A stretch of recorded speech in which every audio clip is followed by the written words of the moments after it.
nous avons organisé aujourd'hui, 14 septembre, au Pullman à Dakar, la toute première édition des Ma Maison Awards, qui est en fait un événement, un gala de célébration de l'excellence dans le secteur de l'immobilier au Sénégal, avec en récompense des récompenses offertes à plusieurs acteurs du secteur, que ce soit les écoles de formation, les projets infrastructurels, les projets immobiliers de manière générale et les agences avec qui nous sommes en contact tous les jours.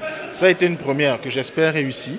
Ça a été une occasion pour nous de discuter encore plus, comme nous avons l'habitude de le faire avec les professionnels du secteur pour continuer de récolter leur avis et continuer à avancer ensemble dans ce bel effort de construction, de structuration du marché de l'immobilier au Sénégal. Et nous avions 6 catégories, 6 différentes catégories, comme je viens d'en citer quelques-unes, la meilleure école de formation, la meilleure agence, le meilleur projet immobilier, le meilleur développeur, la meilleure banque de financement. Nous avions quelques catégories dans ce sens-là. Les critères étaient très très simples. Il y avait des critères qualitatifs et quantitatifs. Quantitatif, c'était par rapport à ce qui est attendu en moyenne d'une entreprise dans ce secteur-là. Comment est-ce que l'entreprise a performé et de manière qualitative, quels sont ses standards et comment est-ce qu'on peut évaluer sa contribution, son apport au marché de l'immobilier au Sénégal. Alors, notre rôle est de centraliser, récolter et distribuer l'info, la rendre disponible. Okay? En termes de problèmes, c'est un sujet sur lequel nous nous prononçons peu parce que c'est plus un sujet qui est du ressort des autorités. Mais la chose que nous pouvons dire et qui est claire, qui est constatée par tout le monde, de l'État aux agents économiques ou à une plateforme comme la nôtre qui fait de la mise en relation, c'est la transparence de l'information.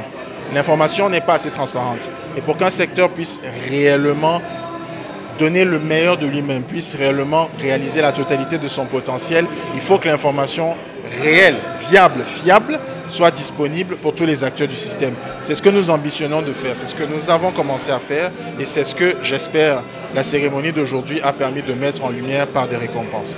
Le problème, je ne mettrai pas la question dans ce sens-là. Je ne parlerai pas de problème, mais je parlerai d'une logique économique simple de l'offre, du jeu de l'offre et de la demande.